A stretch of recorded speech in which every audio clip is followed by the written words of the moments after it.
It can be quite disappointing, really. You wanted something like this, and you end up with something like that, or even smaller. And you were promised that when you sowed your onion sets or planted your onion sets, that's what you were going to get. So what went wrong? Well, what if I told you that there was a secret button on an onion set or bulb that allows it to get to this, not that? Well, in this video, I'm going to explain to you exactly what that button is and how we can make sure we get what we were hoping for. So let's take a look. This video is all about giving you a guide to cover the 5 golden rules that we need to follow in order to get a great harvest and a fantastic looking bulb. We don't want those scallions, which is that stem that comes up from that onion and turns into a flower. Because when we have those, they don't store. They're okay for keeping a little bit, but they're no good for storage. So let's look into it. And also, before we go any further, I'm going to tell you what that secret button is all about. It's all about one thing: day length. And if as growers we don't understand what these day lengths are, that's when we're going to fail. Now, if we don't understand day length onions, then we could be planting the wrong onion in our locations. And I don't mean red versus yellow. It's all about science. Big scientific word coming up. Photoperiodic. Well, what does that mean? It's a fancy word, but basically what it is the internal alarm clock that each onion has, and they're all different. Now, when the days get long enough, that alarm clock tells the onion to stop growing leaves and start forming a bulb. And this is key. Because if you plant an onion with the wrong alarm clock for your location, it doesn't matter what you're going to do, it's not going to give you this. So first up, we've got short day onions. So what are these guys? Well, think of these as a bit like a sprinter. They need a short growing period in order to produce the bulbs that we're looking for. Roughly 10 to 12 hours to trigger that plant into forming its bulb. So that makes it perfect really for a climate that's in, say, USDA zone 7, where it's nice and warm, but you don't get very much daylight compared to another region like we do here, where we can get 14 hours or more in a day during the summer. And you would tend to plant those guys in the fall, ready to be harvested in the early spring. And that sounds fantastic, but if you plant one of these sprinters up in the northern part of your country, where it's warmer and you get longer daylight, what's going to happen is that alarm's going to set it off. It's going to form a bulb, but it's not going to be very big. So you're going to be looking for a longer day onion, not the short day. And those guys are more like your marathon runners. Now, these longer day onions are the ones that I plant here. And I put them in the spring, and that's the best time to do it. Gives them plenty of opportunities to set their roots and start banging out those green leaves that we need to feed the bulb. And they're going to have all summer long to put on a huge amount of growth. Remember, this is what we want. We don't want that. But if you reverse what we've just been saying about the short days, and we put a long day onion into a short day climate, we're going to get a load of green leaves, but that alarm clock isn't going to set it off to stop growing the leaves and start forming that bulb. So you can see the difference between the two. And obviously, if we get them mixed up, we're not going to get anything worthwhile in the harvest. But as with everything, there's also middle ground. And that's a terrible pun when you're talking about gardening. Anyway, middle ground, indeterminate onions. I've got to be careful when I use these phrases because I'm used to saying that at the same time when I talk about tomatoes. But indeterminate, mid-range onions, that's what we can also use. Now, their alarm clock is set for 12 to 14 hours of daylight per day. So it's a great alternative and very productive in most areas. Anything between 32 degrees and 42 degrees latitude, and you're going to be okay. Now, here's the most important concept about this video, and that is the leaves of the onion. Those leaves need to be healthy because it's those that produce the rings for the onions in that bulb. Without the leaves, again, you're not going to get a very big bulb. And what we want to be doing is getting those leaves to grow as fast as we possibly can in as healthy position as possible as well, so that before that alarm clock goes, it's got so much energy that it can start transferring that back down into the bulb that we want. Next, we need to look at choosing and preparing our bulbs for planting, which we call sets. I don't grow from seed. I've tried it, but it's a bit hit and miss for me. So I just revert back to using sets now, and I've been doing all right with those guys. So let's look at this. I'm going to put this bulb down because I keep peeling off the skin. If I do that, it won't store for a bit, will it? Now, okay, we're off to the garden store because we know how long the day length is for our particular location. So now we've got to go and find the relevant sets to be able to plant out. There's a few things we need to be looking out for. Now you'll see them in the garden centres or garden stores. Sometimes you'll see them in the grocery store. They come in nets, and it's difficult, but what you want to try and do is make sure that those sets are in really good condition. You don't want them mouldy, you don't want them squishy, you don't want them too big. In this particular case, size is important. You don't want a massive set, you want one roughly about the size of your little finger. A bigger onion set than all its brothers in the net is really a sign that it's more mature than those other ones.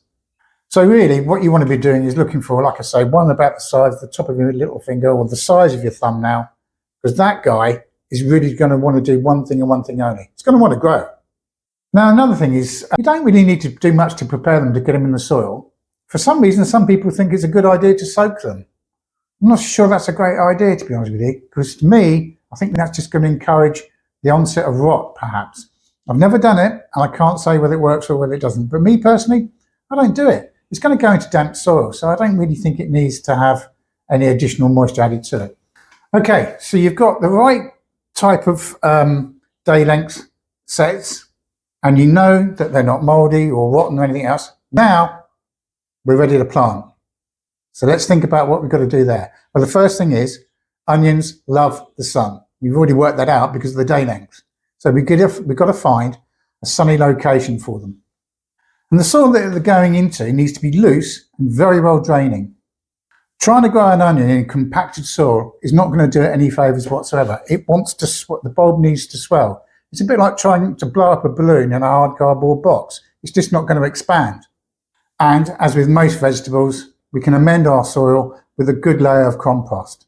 And as you know here, we don't dig, so we've just layered it on the top. We've already touched on the correct planting time for our sets. And as I've already mentioned, mine is in the spring. And this is also important because it stops the onion from actually bolting. In other words, sending up that scape and producing the flower. So what we're aiming for here really is to be able to get those sets in the ground so they've got enough time to set up their roots and start producing those green leaves in order to be feeding that bulb during the springtime. Now for us here, we're putting ours in the spring, so we aim to look between 4 to 6 weeks before our last frost date. These guys will not mind a little bit of frost, and that's the perfect time to get them in. And for anybody that's watching this and they're in a southern region, well then, as I've already said, fall is the best time to do that. Now we need to think about the spacing. It's a pretty simple rule, but at the end of the day, if you want big bulbs, you've got to give them a little bit of elbow room. If you pack them all close together, they're going to be competing for nutrients, and that's also going to reduce their abilities to swell up. So we're looking at spacing the onions between 4 to 6 inches apart. So that's 10 to 15 centimetres each way. And we can put them in a shallow trench, which is about 1 inch deep or 2 to 3 centimetres. And just like garlic, flat side down, pointy side up. And we don't really want to be planting these guys too deep because that can constrict the bulb and stop it from getting bigger. Now when it comes to watering, onions have very shallow roots, so we need to water a bit more often than, say, carrots, for example, whose roots search down to get to the moisture and the nutrients they need. So we need to keep an eye on the surface of the soil. If it dries out, it needs to be given a splash of water.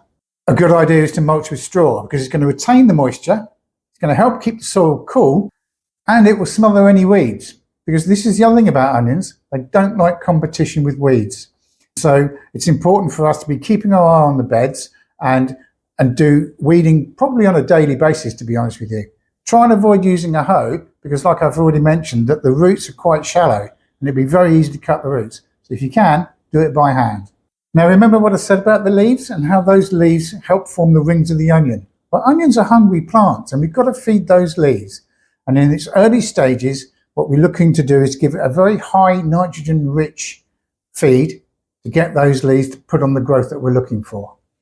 But at some point, our strategy will change depending on the condition of your onions. Now, what we're looking for is we're looking for the bulb to begin to start to swell. And when that happens, you know that that alarm clock has gone off and it's time to stop feeding it with nitrogen to the leaves to encourage those leaves to start sending its resources back down to get that bulb to swell up. So you stop all feeding. We've already covered watering and weeding, but there's something else that we need to be looking out for. We want to stop these onions from bolting or sending up scapes to produce that flower. As we've already said, if you get those, then your onions are not going to store very well. Now the thing is, if you do get scapes, then don't worry too much. Just snip them off, leave them in the ground, and then just carry on as though nothing had happened.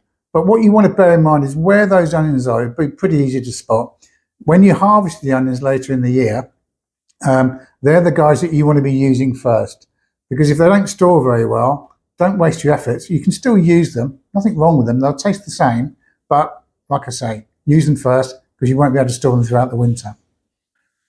Okay, you followed all those tips and now you're waiting for the harvest. So how do you know when these guys are ready? Well, as they mature, what happens is the leaves start to turn yellow and then eventually they just flop over. Now, that's an important thing for two reasons. We'll come back to them flopping over in just a second, but when you see that happen, you know they're ready to be harvested. And what you need to be doing is gently getting a little hand fork underneath its roots, lift it gently. Don't pull it by its stalk because you'll break it. And if you break that, it's going to encourage rot to get in. So lift them gently and just lay them on the soil for a couple of days. Don't do anything else to them. You don't need to water them, don't do anything. Just leave them there. Let the sun dry out their outer skins for a couple of days. And it'll be easy for you to brush off any soil that you might have around them. Once you've done that, you can then put them into an area where it's out of direct sunlight, has a bit of air flowing through, and that's going to help you with the curing process. Now, going back to the thing about the green leaves side of things, is if you look at this one again, and this is the remains of the stalk, and it acts a bit like a seal, so nothing can get into the top there. It's exactly the same as this guy here. So this baby squash, and if you look at that stalk is completely dried. I mean, obviously these are different to onions in as much as you wait for this stalk to fully dry on the vine and then you cut it above there. That way you know that the whole of this fruit is sealed and will store throughout the winter. In the case of the onions, exactly the same principle. The flower or the leaves would have been, about so long. As they dry out, they naturally get to this position here. And again, there you go, ready to go. So there you have it.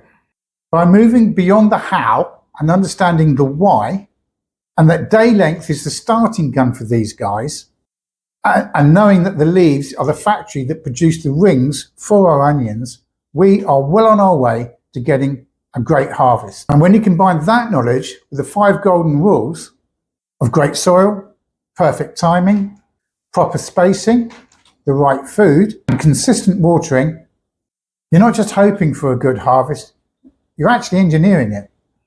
Now, if you found this guide helpful and you really do want to stop having this and would rather you grow this, then do me a favour and hit the subscribe button. Now, I'm going to be planting mine in the spring, and then when I lift them, I'm going to be going through the curing process at that time. So we're talking July, August of next year.